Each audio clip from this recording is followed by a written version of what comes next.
ಇಂಥ ಒಂದು FIRಗೆಲ್ಲ ಹೆದರೋ ಮಗ ನಾವಲ್ಲ. ಹೆದರೋದಿಲ್ಲ, ಬೆದರೋದಿಲ್ಲ.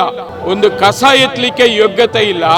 ನಾವು ಉಸಿರಾಟ ಮಾಡುವಂತ ಆ ಗಾಳಿಗೆ ಕೂಡ ಮುಂದಿನ ದಿನಗಳಲ್ಲಿ ಟ್ಯಾಕ್ಸ್ ಅನ್ನು ತಂದು ಬಿಡ್ತಾರ ಅನ್ನೋ ಒಂದು ಆತಂಕ ಕೂಡ ಇದೆ.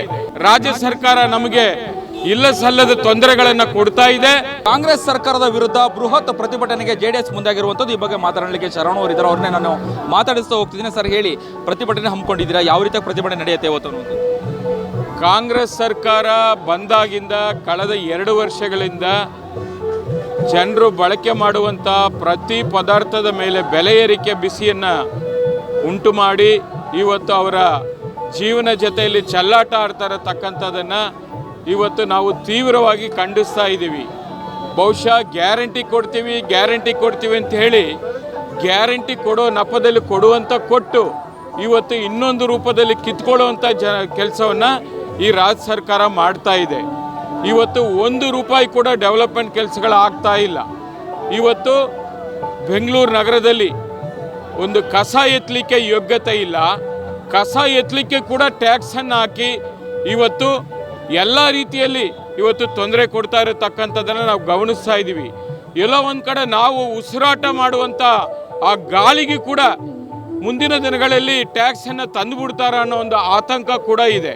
ಇಷ್ಟೆಲ್ಲ ಆದಮೇಲೆ ನಾವು ಸಾಕಪ್ಪ ಸಾಕು, ಕಾಂಗ್ರೆಸ್ ಸರ್ಕಾರ ಸಾಕು ಅನ್ನೋ ಒಂದು ಅಭಿಯಾನವನ್ನು ಇವತ್ತೇನು ದೊಡ್ಡ ಮಟ್ಟದಲ್ಲಿ ನಮ್ಮ JDS ಪಕ್ಷದ ವತಿಯಿಂದ ಇವತ್ತು ನಮ್ಮ ವರಿಷ್ಠ ನಿರ್ದೇಶನದಿಂದ ನಾವು ಎಲ್ಲ ಶಾಸಕರು ಇವತ್ತಿಲ್ಲಿ ಸೇರಿ ಕರ್ನಾಟಕ ರಾಜ್ಯಾದ್ಯಂತ ಎಲ್ಲ 7.5 ಕೋಟಿ ಕನ್ನಡಿಗರಿಗೆ ಇವತ್ತು ಮನವರಿಕೆ ಮಾಡುವಂಥ ಕೆಲಸವನ್ನು ಇವತ್ತು ಮಾಡ್ತಾ ಇದ್ದೀವಿ. ಜನ ಕೂಡ ಪೂರ್ಣ ಬೆಂಬಲವನ್ನು ನಮಗೆ ವ್ಯಕ್ತಪಡಿಸ್ತಾ ಇದ್ದಾರೆ.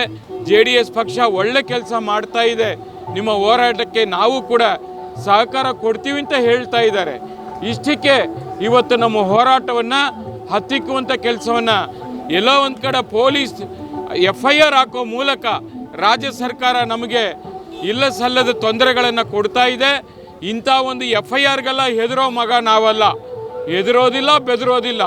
ಈ ಒಂದು ಹೋರಾಟವನ್ನು ದೊಡ್ಡ ಮಟ್ಟದಲ್ಲಿ ರಾಜ್ಯಕ್ಕೆ ಎಲ್ಲ ಜಿಲ್ಲಾವಾರು, ತಾಲೂಕುವಾರು ನಮ್ಮ ಪಕ್ಷದ ಕಾರ್ಯಕರ್ತರು, ಮುಖಂಡರುಗಳು ತೆಗೆದುಕೊಂಡು ಹೋಗ್ತಾರೆ.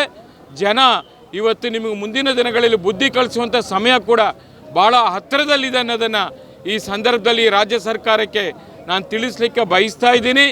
ಜೊತೆಗೆ ಇವತ್ತು ಸದನದಲ್ಲಿ ಕೂಡ ಅದು ದೇಗುಲ, ಅಲ್ಲಿ ನಾವು ಏನೇ ಕೂಡ ಜನರ ಜ್ವಲಂತ ಸಮಸ್ಯೆಗಳನ್ನು ಮಾತಾಡಕ್ಕೆ ಹೋದಾಗ ಉತ್ತರ ಸಿಗೋದಿಲ್ಲ.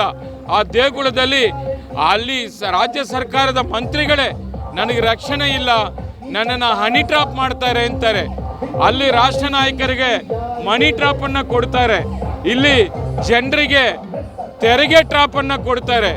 ಅಲ್ಲಿ ಯಾವ ರೀತಿಯಲ್ಲಿ ನಡೆಸ್ಕೋತಾ ಇದ್ದಾರೆ. ನೀವು ಇನ್ನೂ 2-3 ವರ್ಷ ಇದ್ದೀರಾ. ಈ ಸರ್ಕಾರವನ್ನು ಕಿತ್ತಿ ಎಸೆಯುವಂಥ ಕೆಲಸವನ್ನು ನಾವು ಮಾಡ್ತೀವಿ, ನಮ್ಮ ಹೋರಾಟವನ್ನು ಮುಂದುವರಿಸ್ತೀವಿ. Thank you sir. ಇದಿಷ್ಟು ಶರಣ್ ಅವರ ಮಾತಾಗಿದ್ದು. ಕ್ಯಾಮ್ರಾ ಪರ್ಸನ್ ಉಲ್ಲಾಸ್ ಜೊತೆ ಅಭಿಜಿತ್ ಗಣೇಶ್, ಕರ್ನಾಟಕ TV, ಬೆಂಗಳೂರು.